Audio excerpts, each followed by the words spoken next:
Hello, and welcome back to the Agape Project. I'm author Cynthia Middlebrooks Harris, and we created this page once again for those who are taking care of handicapped or ill or terminally ill loved ones. We're dealing mostly with dementia, Alzheimer's, brain tumors, strokes, those type of things. A page where people can come together and learn just little tidbits. I'm not a professional. I'm not claiming to have the know-it-all and the end-all to everything. What I am is a person that's compassionate, and I just want to give people a way or a place to come and talk and just say, hey, I'm struggling. I'm doing this, but I'm hurting, guys. I need prayer. I need help. I need tips. I need tidbits on it. So today we're going to be talking about the caregiver, what we need to do for ourselves. And these are just some things that I personally learned myself along the way. You'll see me looking at my notes from time to time because I want to be sure to capture everything. As a matter of fact, I'm going to sit up here so I can see them, to be sure to capture everything and take care of everything I want to cover. So what we want to do first today is we want to talk about the caregiver and what we need to do for ourselves to make sure that we can do a good job at taking care of our loved ones. And the very first thing that I would say to you would be, you have to take care of yourself. I cannot express that enough. One thing that taking care of my mother has made me see is I don't want this to be a reverse, a reoccurring event in my life. I don't want to see my daughter sitting in my place 30 years from now. So it has definitely made me want, for that reason, it's made me want to take care of myself because my pressure was high, my cholesterol was high. I recently became a vegetarian. I recently lost quite a bit of weight, and I still got about 30, 41 pounds that I want to lose to get to an ideal and healthy setting. I am now off high blood pressure medicine, and my cholesterol is lowered. And this has just been just in a few months of just taking care of myself. I ran across this wonderful book that my friend Minister Shonda Hall suggested that I read, and it was the 10-day green smoothie cleanse by J.J. Smith. Changed my life, changed how I view things. After that, I did not want to go back to putting things back into my body again. I wanted to take care of myself. I decided to become a vegetarian other than eating seafood. One of my friends said I'm actually a pescatarian, but I can see in the near future I'll probably leave seafood alone too and just be strictly vegetarian. I feel so much better. My thinking is clearer. My mind is clearer. I just want to take care of myself because if I'm not healthy, I can't take care of her. If my body's tired all the time, I can't take care of her. If my body's hurting all the time, if I'm sore all the time, if my back is sore because my core is not strong, I can't take care of her. So my mission is to keep myself healthy so I can take the best possible care of my loved one. Because if you're not in good health, you're not eating correctly, you're going to get really irritated and you're going to be really irritable with your loved one all the time. So it's going to be very important that you first and foremost take care of your health. Take care of yourself. Eat good foods. Eat foods that give you mental clarity. Eat foods that make you less irritable. There are so many websites to look at.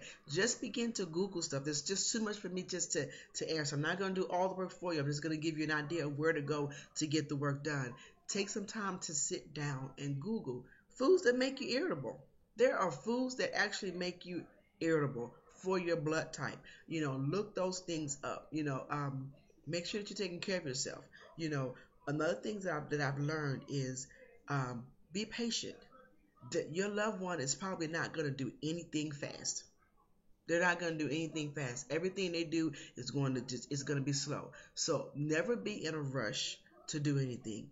Plan what you're going to do very carefully. If you have some places you have to go, you need to plan on preparing your loved one to leave the house 2 hours before it's time for you to actually leave to be where you're going to go. Church starts at 10 o'clock in the morning. At my church starts at 10. 7:30, 8 o'clock, I have my mom up and I'm getting her ready because I never know what type of day she's having. It may take me 10 minutes to get her out of the bed. It may take me 20 to 45 minutes to get her out of the bed. I just don't know how long it's going to take me to get her out of the bed. And now I have a Hoyer lift. So usually within 10 minutes I can have her out of the bed. But even after that, it still may take me 10 or 15 more minutes to get her to actually stand up to get into the bathroom so I can get her bathed up. So never be in a rush to do anything. Because if you're in a rush, you find yourself getting irritable. You find yourself rushing them. And then when they get frustrated, they shut down. They will shut down because they're confused. And they also feel, and now you've made them feel like they are a burden to you. You've made them feel like you really don't want to take care of them. They'll get depressed. They'll start looking away. They'll start being distant. These are all things that my mom does when she feels that I'm rushing her. So I had to learn very quickly, do not be in a rush to do anything. Take your time and relax, because they cannot help what they're doing, what they're feeling, how they are. They cannot help it. Okay, so what I do is, if when it's time to take her to the bathroom, which sometimes she'll say I've got to go to the bathroom, and she really will have to go. Other times she'll say she has to go to the bathroom, but she really don't have to go. She's already gone, and what she's trying to say really is I'm wet. So what I have learned is, I never take her to the bathroom if I have to use the bathroom. Because if you got to use the bathroom, you're going to be rushing her through the process of standing up, getting on the toilet. Are you finished yet? So what I do is, I go and empty my bladder first. And now I'm relaxed. I'm not in a rush. So if it ends up being a 20-minute process to take her to the bathroom, I'm fine with it. I'm relaxed with it. I'm not rushing her. I'm smiling. I'm pleasant. We're talking. I'm giving her as much privacy as I can give her, so she doesn't feel any more demeaning than she feels, by having someone to have to clean her. So take care of yourself first. Always take care. And I know that sounds selfish, but it's really not selfish. You're really being very unselfish by doing that. Because if you don't take care of yourself first, you're going to rush your loved one through processes, and they're going to feel like, oh, wow, they really don't want me here. And that's going to be depressing to them. And then you'll be irritable. You'll be frustrated. So take care of yourself first. And another thing is, don't have unrealistic expectations of your loved one. Just because they did something yesterday doesn't mean they can do it today. Today is a new day. It's a different day. Each day is going to be different. Like we said last week, it's like you're going to have to get reacquainted with them sometimes almost every day. Realize that from day to day, they may or may not even know who you are. My mother knows I belong in her life, but sometimes on a given day, she's not sure who I am. She knows I belong here, and she knows that there's a relationship with me, but some days she's not quite sure. So don't have unrealistic expectations for them. Okay, just because they could walk across the room yesterday, don't mean they're going to be able to walk across the room today. Just because yesterday they told you I could go to the bathroom, doesn't mean they're going to tell you that today. I have stood my mother up to take her to the bathroom, and in the middle of me putting her that back on, she just goes to the bathroom. So that's why you have to always be prepared. Have her on a surface that you don't mind getting dirty. Have towels around, have things handy. Don't ever go into the situation not ready. I always have wipes ready, trash bags ready. Whenever I'm taking her to the bathroom, those things are ready and handy and available. So if something happens, I'm not like, oh my God, I can't believe you got my carpet wet. Really? Really? Have a seat. You're not ready to take care of someone that's elderly if you're too focused on how the room is going to be or how the floor is going to be afterwards. So realize there's going to be some things that are going to happen. It's going to change your lifestyle, bringing your loved one into your home. Proper equipment is a must when taking care of your loved one, and as far as having unrealistic expectations. Don't expect them to do things they can't do. If your loved one has trouble walking, get a walker, get a wheelchair. Talk to a doctor about getting a hospital bed in the room and make it easier for them to get in and out of the bed. So get proper equipment for your loved one. That makes it so much easier to take care of them when you're not struggling. Because safety is very important. You want to make the area that your loved one is going to be in your home safe for them. Make sure you have non-slip, non-skid rugs in the bathroom. Make sure they're not going to fall. If you have pets, make sure the pets, are away from them if they're not pets that are friendly, to people. My dogs are therapy for my mom. They just love being around her, and she loves it when the little one comes around. She's laughing at them when they're doing little tricks and things. So that's therapy for her. Also, like we were saying before, just because they did something the day before doesn't mean they're going to be able to do it today. So don't have unrealistic expectations for your loved one. Don't do that to them, because that is going to make life harder for you and harder for them. And also, you need some out time. You need some time to yourself. You need some time to get away. And I know it's really hard because sometimes you feel guilty I feel guilty about getting away, leaving my mom because she wants to go with me. She wants to be with me 24 hours a day because she's secure, with me. And so when I leave, my husband says she's so depressed when you leave and she just kind of shuts down for a while and then she comes around, but you need that time away to yourself.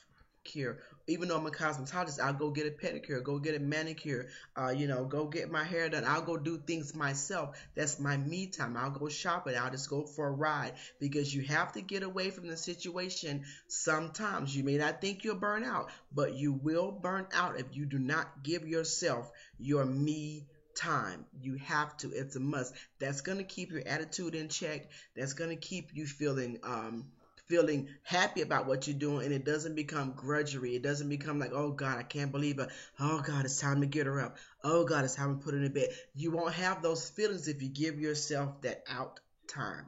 You need it.